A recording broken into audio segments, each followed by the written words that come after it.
Gosh, that's a lot of books. Oh, that wasn't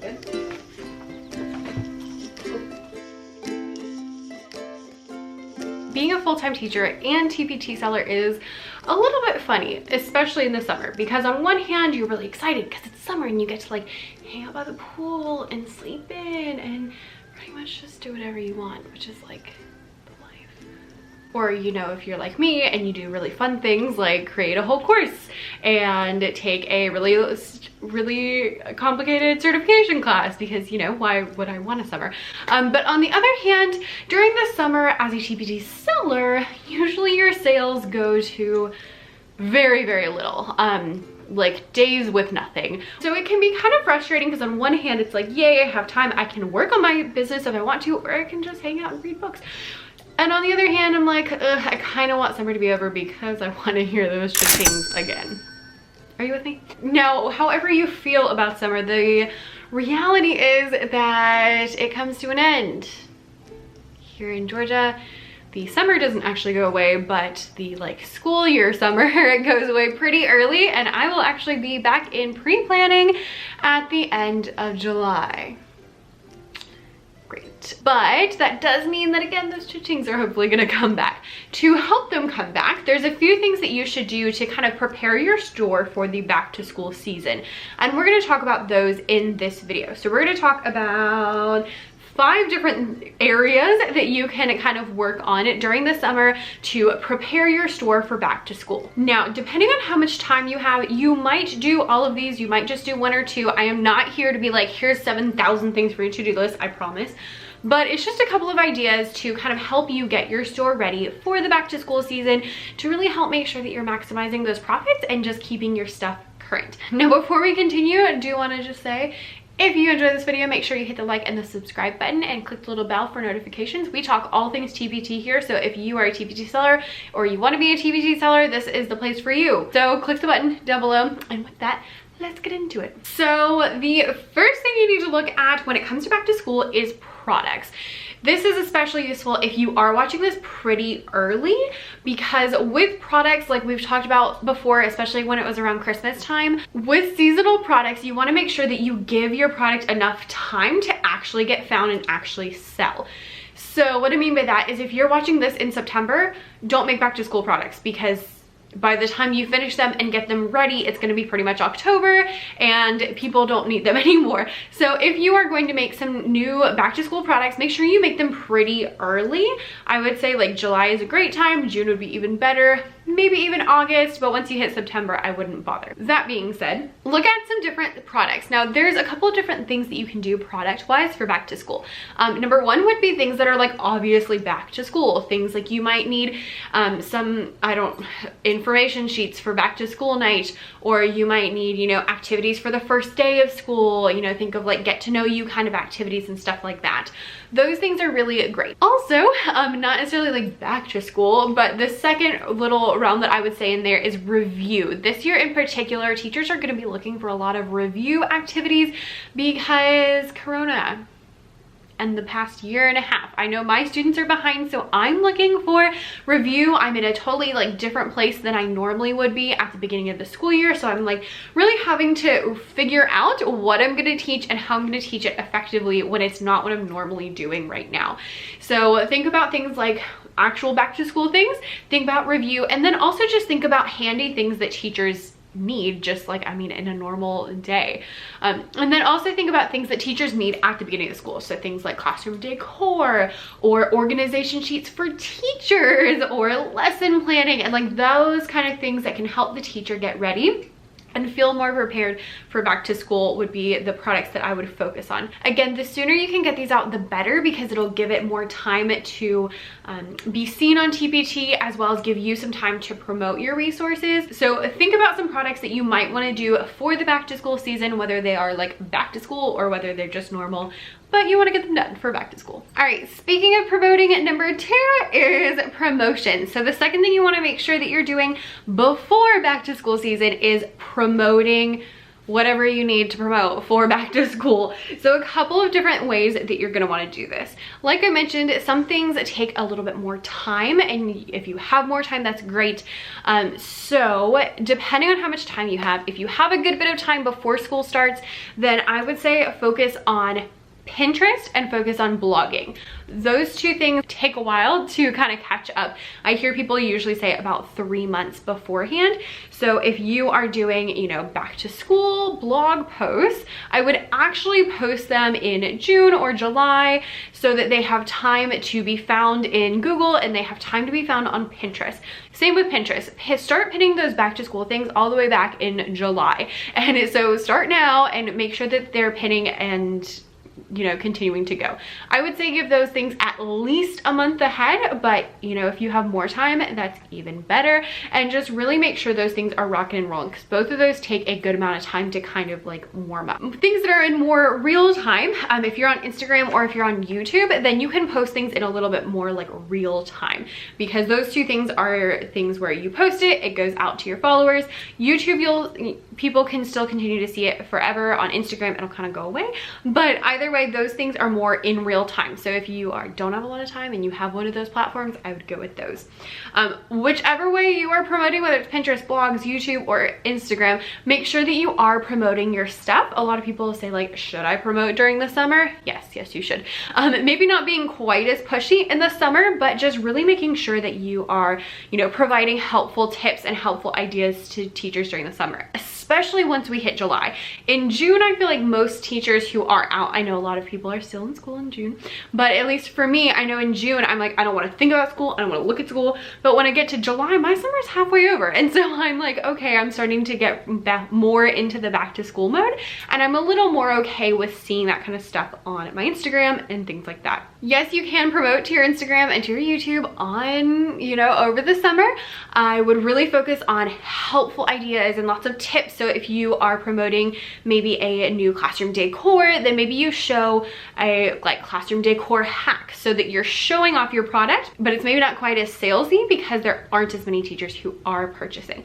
That being said, they can always put things on their wish list, and some are indeed still buying things over the summer. So don't be scared to promote over the summer.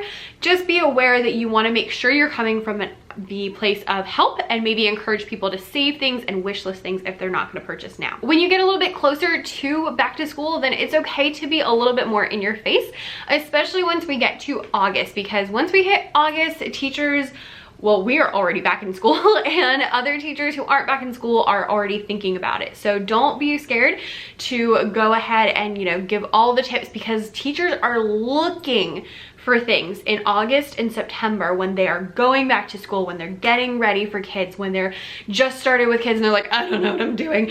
And that's when they are looking for things. So don't be scared to promote your resources, because you are helping fill a need. Always, again, come from a place of help. And if you can really emphasize the problem that you're solving, that's gonna do even better. So not just like, hey, here's some activities, but be like, hey, these games are perfect because they're fun review games. Along with promoting, I also want to mention that, especially if you're starting pretty early, promote your email list. This is something I really focus on. Once I hit July, I'm like, I want everyone on my email list. So this year in particular, I made a new email opt-in, and along with that, I have a couple of blog posts and some videos going out that are supporting that freebie. So when people read the blog post, they know about this freebie and they can go and sign up for it. And I have a bunch of blog posts that are all promoting that free resource so that people will go and get it, and they'll have plenty of chances to see it. I really want to promote my email list, especially in that like July area, because it's going to be right when teachers are going back to school, and that way when we get to back to school, when we get to the sale and all of those things, you'll have a nice, you know, nice little email list that is ready to buy things because they just joined for something and they're excited. So really make sure that if you have an email list, if you don't make an email list, but you take your email list and you really promote through whatever you have, whether that's Instagram or Twitter or blogging or YouTube or whatever, and make sure you're really promoting that email list so that you can get people on there before the school year starts. And again, teachers are looking for resources, so they're looking for free things. They're excited to see free things and they want to have those. If you need more information about email lists, by the way, I will leave a link to our whole email list playlist down below. All right, number 3 is shop updates. Now this isn't quite as like you have to do it, but it's a nice suggestion and something I'm going to do.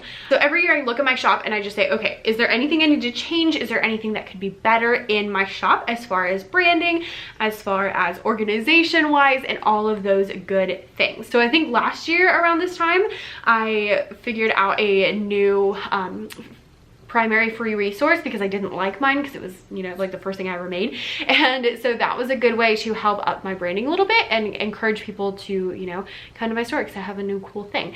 This year I'm focusing more on like my banner I want to update, and I want to make sure those custom categories on the side are up to snuff. So look at your shop, say, okay, do I need to work on my branding? Do I need to work on my free resources? Do I need to work on my custom categories and my organization? All of those things are things that you can do to just kind of update your shop. Now, do they have to be done for back to school? No, they don't. But I like to do them before back to school to make sure that I'm, you know, looking at my shop every year. And if I look at it and I'm like, it looks great, and I leave it, cool. But at least I looked at it and I made sure that it looked how I wanted it to look, as opposed to just like never looking at it, you know, again, after you make it the first time years ago. So look at your shop and make sure that the banner and the custom categories and just all of those like branding things are looking nice. Now, number 4 is something I do before every sale, but I really look at it before back to school, and that is bundles. If you have any, well, first of all, if you don't have any bundles, go make some bundles. If you do have bundles, look through them to make sure they have everything. I am the queen of making new products that fit into a bundle and never putting them into the bundle. So this is a great time to make sure that everything that needs to be in your bundles is in your bundles. Along with that, any new bundles. So I looked through mine and I kind of like jotted down some ideas of bundles I don't have, but I could or I should have. And so I'm gonna go through and just like reorganize all my bundles and just make sure that they are the best they can be. Personally, in my shop, I have noticed that people tend to buy bundles a lot more during sales, and they really tend to buy bundles at the back to school sale because they're getting ready for the school year. So that's, again, teachers are looking for resources that they can use this year. And when you're in September, you're like, oh, I can use this all year, great. And you're much more likely to buy it than if it's, you know, April and the year's almost over. So really make sure your bundles are good, that people, you know, want to have those bundles, that they are things that are useful and people will want to purchase, and just up to date, up to snuff, all of that good stuff. And the last one, if you have some time, is product updates. This is one I really wanted to do over the summer, but then I got really busy with the blogging course, and now I'm getting Kodai certified, so I have not touched it yet. But I still plan to work on this year in 2021, and that is product updates. So look at your products and see what needs to be updated, specifically the covers, titles, descriptions, thumbnails, previews, those kind of things. Look at your product listings, I guess is really what I want to say. Look at your product listings and see if they need to be updated. Also look at your products and see if they need to be updated. I am currently updating actually one of my very first products ever, which is kind of exciting. And it wasn't a bad product, but it just wasn't that pretty. And so now I'm going back and making it much more thorough and much prettier because I just know a lot more than I did years ago when I made this product. So I'm looking through and I'm, you know, making sure this product is up to snuff and it's gonna be better and it's updated. It'll also have an updated cover, updated description, and all of those good things. You don't necessarily have to go back through your products, but at least look through your product listings and make sure that they, again, the covers look nice, they're your current covers, that your descriptions are good, your thumbnails, your previews, those kind of things. Now, if you're like me and you're like, Becca, I have 400 products, I will never have time to sit through and go through all of them to make sure they're up to snuff. I feel you. So here's a couple of things that can help you. Focus on covers because you can see covers from both the search feed and also from your store. So focus on covers because there's, you know, visual things you can see. Along with that, make sure that your like titles are good and your descriptions are good because those are things that people can see and they determine whether or not they're going to buy. Also, I would start with one end of the spectrum. So I plan to start with my best-selling resources, because when you go to your store, they automatically sort by best-selling. And also I know they're already selling, so if I make them even better, they should sell even better. So I'm gonna start with my best sellers and start that way and see, you know, okay, this one is really old and it just needs a new cover. Hey, this one needs a better description, and just kind of stuff like that. The other end of the spectrum is you can start with your worst sellers and see if you can kind of pick them up a little bit. That's a good thing to do any time of the year, but now would be great. And the third way you could do this is start with back to school specific resources.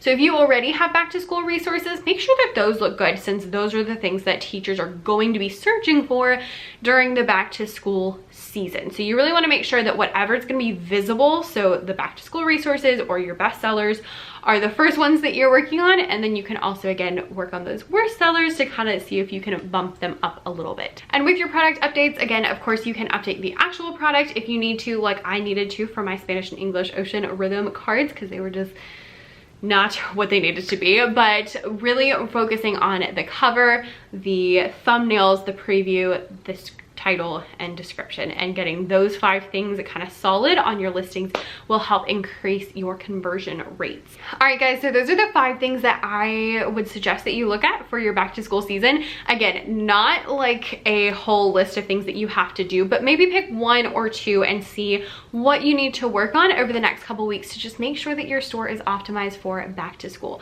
I would love to know which ones you are planning on working on, so you can let me know in the comments.